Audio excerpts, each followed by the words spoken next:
just here being in Germany, because we're also coming back to the points like why I'm expats, right? So being a Mexican or a Latino or a person living abroad, in this case in Germany or in Europe, especially in Germany, it's not very easy. It's actually very hard to make friends. It's very hard to belong here. So you can take it from both sides. Like either you need to make more effort to do it, or you can take the victim mentality, oh, it's hard, I cannot do anything. Because just for instance, in Mexico, it's really easy. You just know one person, and this person will introduce you to 50 people, right? So it's very, very easy.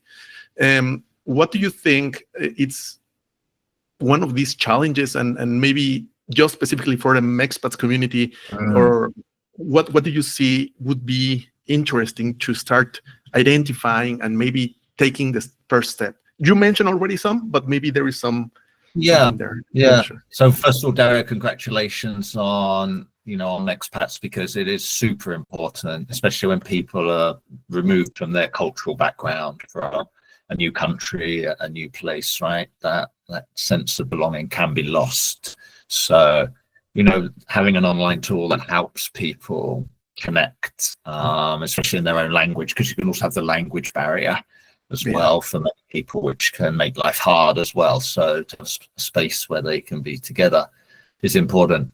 I suppose the two words that come to my mind is passion and hobbies as an extension, right? So I would say, again, if you don't know what you're passionate about, spend time working it out, right? And again, curiosity is the characteristic you'll need to do that, right? Because we have in our pockets this mobile phone, most of us, which gives us the whole world, right? And so anything we want to learn, we basically can do it in the comfort of our home, with our laptop, with our computer, right?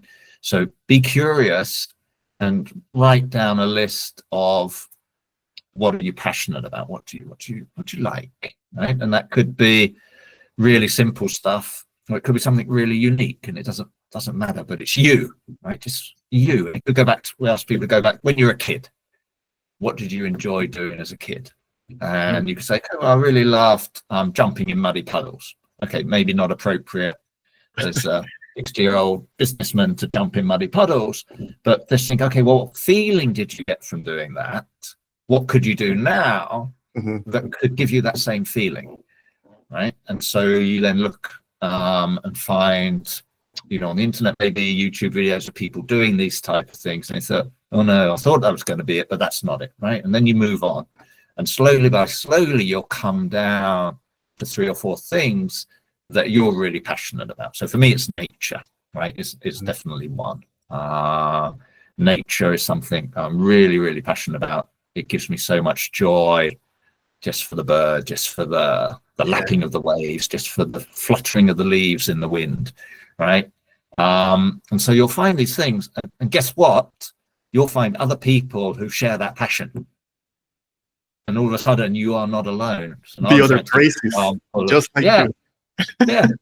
And when you combine them, you become even better, right? So my good example is ballet dancing train spotters, right? Think about it. There's probably not too many in the world who would say my 2 passions are ballet dancing and train spotting, but they're there. And guess what? Now, using the internet, you can find them, right? And so all of a sudden, you will find people who are super passionate in this little niche where you are, right? And you can uplift each other and find that joy through that hobby, through that connectedness of what it is.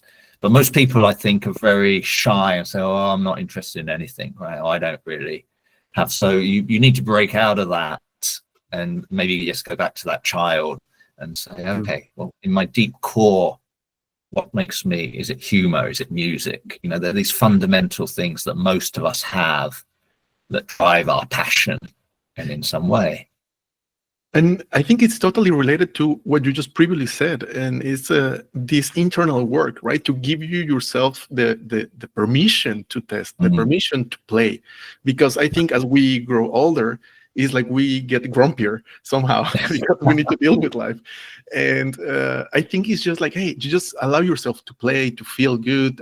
What you just said about well-being, And one of the things that I wanted to say about it when you were explaining it is, at least from the Latino community where I come from, I cannot say it from all the regions, but where I come from, we are, as generally speaking, we are a pleasing people community, meaning we put others' needs in front of us, before us.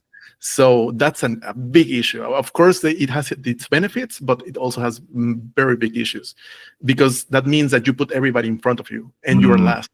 You're last, you don't have energy, you don't feel that good, you start feeling resentful. So what I did at in some point of my life was to, hey, what if I just start helping myself first? And then I realized, oh, wait a second, I have more energy to help or to give or to be of service. Yeah, there's an amazing guy called Richard Louis who wrote a book on selfishness, and his research ended up saying that being selfish is the most selfless thing you can do. Right? Because it actually ends up giving more to others than you thought it was going to give to you. So yes, you benefit from it, but others benefit. And again, this has to be done with the right intention. Okay. So it's super important when you're trying to love yourself, that you're not being narcissistic about it, right? You're not doing it at the expense of others, but it comes from an unconditional forgiveness for your past, for your mistakes, for everything that you've done to yourself ultimately. And from that base of unconditional self-love, you can then, as you say, have that strength to help others.